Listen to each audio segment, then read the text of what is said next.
Hey everyone, you're watching Hanging with the Harrises and I'm Rodney. Cecilia is off playing tennis right now. I think she ran off because she knew I was going to be doing some more maintenance on the RV today. We're actually home right now, going to be leaving again in a couple of days, and we have decided the month of May is going to be called Maintenance May. To give you a little background, our first couple of campers we didn't keep but about a year. We were trying to figure out what we wanted. So, you know, a year rolled around, we traded in. Another year rolled around, we traded in again. So, never did any maintenance on them. So we've been now in our fifth wheel.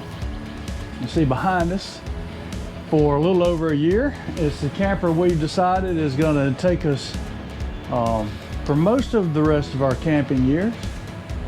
So guess what? It's time to do some maintenance. Now you can ask yourself, why do I want to watch you do maintenance? Because you don't know that much about it, and you'd be right. What I'm trying to show you is that by going out on YouTube and watching some of these videos others put out, you can do some of these, but what I found out is it's never as easy as you think it's going to be after watching these videos. Now, at least not the first time. I think once you've done it yourself and you get a feel for it, the next time around is probably a lot easier. So what are we going to be doing today? Today, I'm going to be working on descaling my water heater and putting a new anode rod in it. So, just to let you know, since we started doing maintenance, I watch several videos, but I really like Chris at Why Wait. He does a lot of these videos step by step, makes it look easy, but again, sometimes it's not as easy as you think. You might have seen that on another video we just released when we greased our bearings. Again, today we're going to work on the water heater. Now, some of the things I've got out here for the water heater is I've got vinegar, a 5-gallon bucket. I've got a hose to siphon the vinegar into the system. I've got a new anode rod. I've got a wand over here to help clean out the water heater. I've got a 3/4 inch PVC plug. Now, I was under the impression that a 1 1/8 inch socket would fit that, but I have one of those and it does not. I think it may be metric because the 1 3/16 is too big and 1 1/8 is too small. I don't have a metric to fit it, so I'm going to use a pair of pliers, channel locks. I did order new anode rods, and along with that, it came with a socket that fits the anode rod. So I didn't have to worry about that one, even though I do have sockets to fit. But we're going to get started. Now, the first thing that you're told to do is turn your water heater off.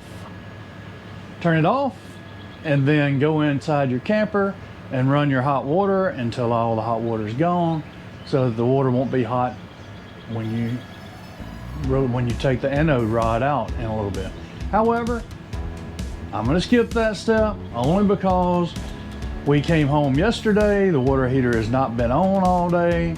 So in theory, the water shouldn't be hot, and if it's warm, if it's not cold, it should just be a little warm. So I'm going to risk that. First thing I'm going to do is remove the cover from my water heater.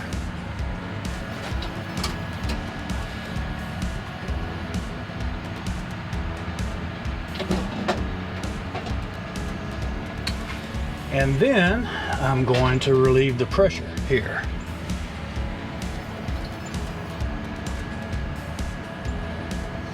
Again, my system's been off. Doesn't seem to have any pressure. I'm not hooked up to any water right now.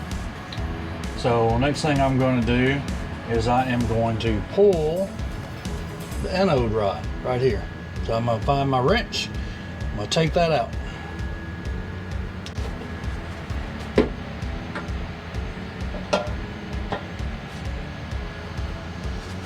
Again, I don't have anybody videoing for me today, so it may be a little iffy on the video at times. Hopefully you'll forgive me. That up. Now I'm going to take it out by hand and let that water gush out and hopefully flush a lot of that out when it comes out.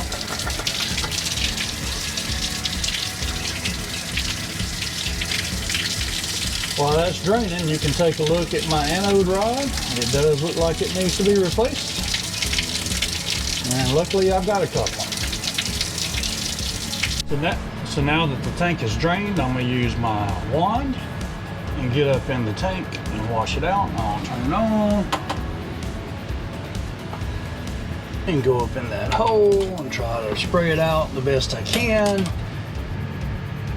After that, we'll plug it up and fill it up with vinegar. Turn the water heater back on and a few other steps. Start the descaling process. Here we go, trying to clean this out.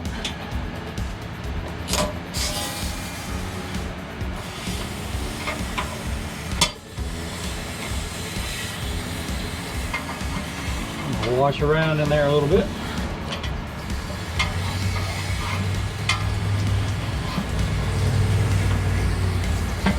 So now I'm going to put the 3/4 inch PVC plug in here, stop this hole up. I did put some Teflon tape on there just in case it tries to leak. I'm not going to tighten it too much. I am going to take a wrench and tighten a little bit more than finger tight. So I'm going to do that, or a pair of pliers.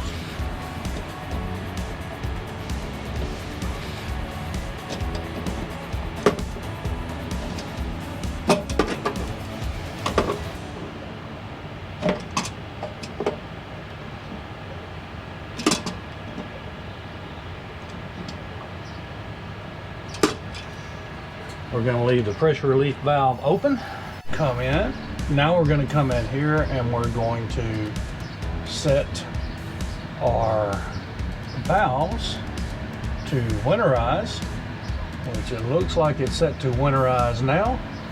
We're going to leave the hot water bypass valve in normal position so that we fill our tank. So I put my vinegar in the 5-gallon bucket. I put 1 gallon of vinegar in, and then it struck me right about that time that since I'm using this hose, I could just left that vinegar in the vinegar bottle and sucked it up out of there. So I'm not sure why I'm using the 5-gallon bucket, but it's in there now. And I am sucking this vinegar into the water heater, since we did not bypass the water heater. So now that the vinegar has been sucked into the water heater, we have turned the pump off, and we are going to now connect the city water connection to let it finish filling the water heater.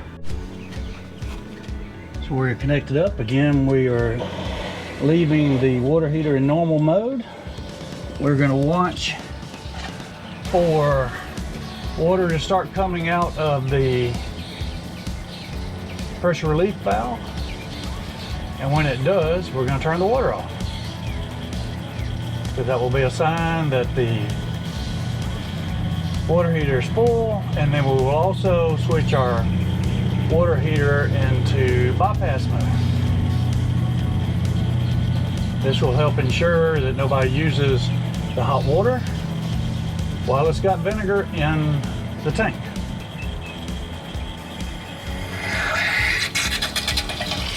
You see the water coming out of the pressure relief. We went into bypass so that the water is no longer going to the water heater. I'm going to close that pressure relief valve so that it will quit spitting my vinegar out. And at this point, we're going to turn the water heater on and let it be on for about 6 hours, which helps speed up the cleaning process. At the end of the 6 hours, we'll come back and we'll repeat what we've done and then put the anode rod in. So it's almost 11 a.m. right now. We'll give it about 5 hours, so maybe around 4 this afternoon we will come back.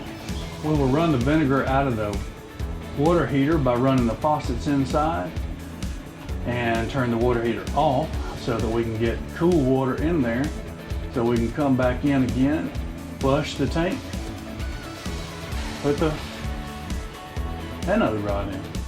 So, seems simple.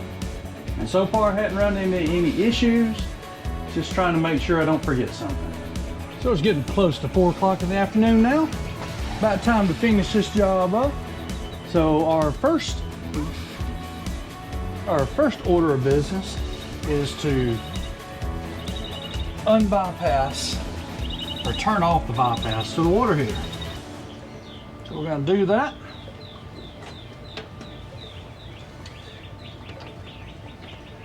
And the second order of business is going to be to turn off the water heater itself. I'm going to do that through the app on the phone. So the water heater is off. I'm going to turn the water back on to the city water connection. And then I'm going to go inside and start running some water. Try to get all that hot water out of that water heater.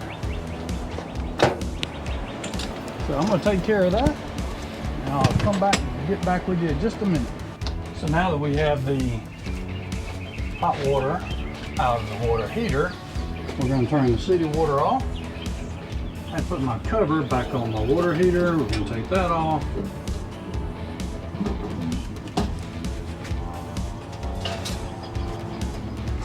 We're going to bleed the pressure off the tank. Now I'm going to go get my pliers and come back and take that 3/4 inch PVC end cap off. So again, I'm going to use my pliers. I'm going to take that end cap out. If I can get it with my fingers now. Let that flow out.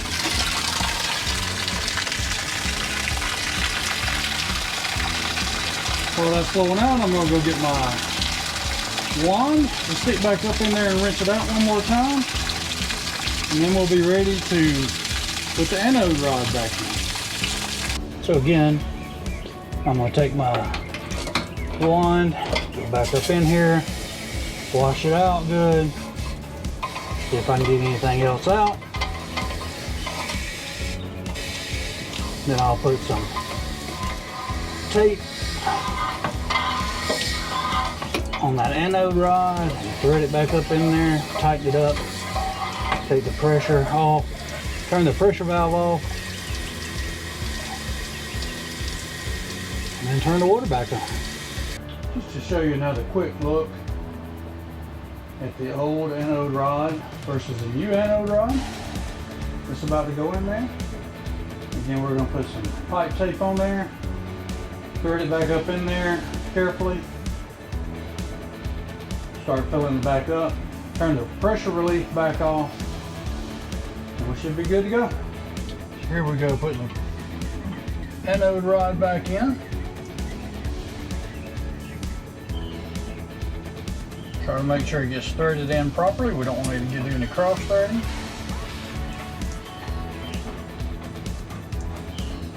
Let's go in good with my fingers.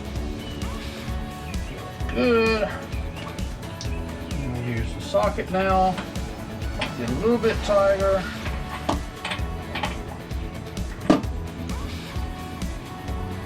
And then I'm going to put the handle on the socket and ratchet it on down. Not overly tight, just snug. Here we go with the ratchet.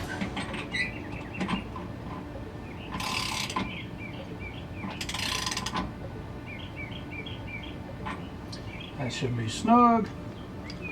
We'll connect our water back up. Normal operation.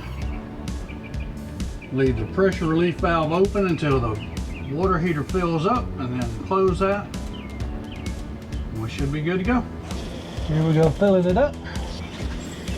There we go. Either pressure relief or turn it off. We should be good to go. Oh, looks like we have a little leak around our anode rod, so we may have to redo part of that. Put a little more tape on it or tighten it down just a little bit better. So all that took was tightening down just a little bit more, and we should be good to go. we'll keep an eye on it, or I'll keep an eye on it over the next few days, or once we get back into a campground. I'll be disconnecting my water in just a little bit, but that was not too difficult to do. Just takes a little time to wait for it to work, but the process is fairly simple. I just want to remind everybody that I'm no expert at this. This is my first time to do it. I just watched a few YouTube videos on it, primarily Why Wait with Chris. He does a good job explaining everything. If you want to see somebody that really knows what he's doing, you probably want to check him out. But thanks for hanging with the Harrises. We're going to be heading out in the next couple of days, and we're going to be doing a little boondocking while we're gone. So I'm probably going to get started on another video and show how to sanitize your freshwater holding tank and the lines in your camper. So watch for that one.